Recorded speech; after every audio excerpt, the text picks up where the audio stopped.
शहर से दूर एक सुनसान पहाड़ी के दामन में एक पुराना बोसीदा घर था जिसे लोग गहरा मकान कहते थे। दिन में ये घर बिल्कुल खामोश रहता, मगर रात को इसकी टूटी खिड़कियों से यूं लगता जैसे कोई अंदर चल रहा हो। मराबता नामी 16 साल की लड़की को भूत प्रेत पर यकीन नहीं था। उसने ज़िद में फ़ैसला किया कि वो रात को इस घर में जाकर कैमरे के ज़रिए सबको साबित करेगी कि वहाँ कुछ नहीं। आसमान पर बादल थे और हवा में सरगोशियों जैसी आवाज़ें थीं, मगर मुराबता बहादुरी से अंदर दाखिल हुई।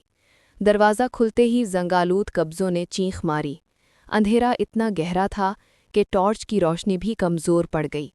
दीवारों पर पुरानी धुंधली तस्वीरें थीं जिनके चेहरे ऐसे लग रहे थे जैसे वो उसे घूर रहे हों।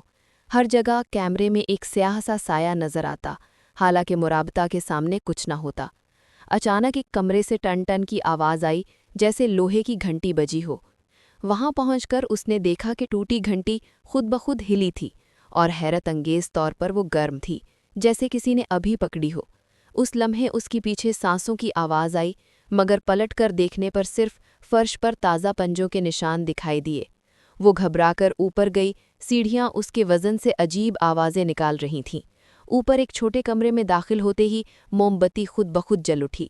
मेज़ पर रखी डायरी में लिखा था कि जो भी इस घर में दाखिल होता है वो कभी वापस वैसा नहीं रहता। ये घर हर रात एक रूह ले लेता है। मुराबता ने डायरी बंद की ही थी कि कमरे के कोने में एक लंबा स्याह बग़ैर चेहरे वाला साया खड़ा नजर आया, जो आहिस्ता आहिस्ता अपना सर हिला रहा था, जैसे कह रहा हो, अब तुम नहीं बच सकती।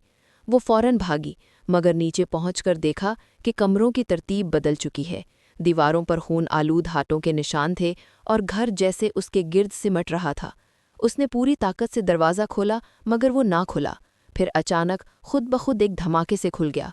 वो चीखती हुई बाहर भागी। पहाड़ के नीचे पहुंचकर पलटी तो खिड़की में वही साया खड़ा था जो सीधा उसकी तरफ देख रहा था। एक सरगोशी सुनाई दी, तुम निकल गईं, लेकिन घर खाली है। किसी न किसी को वापस आना होगा।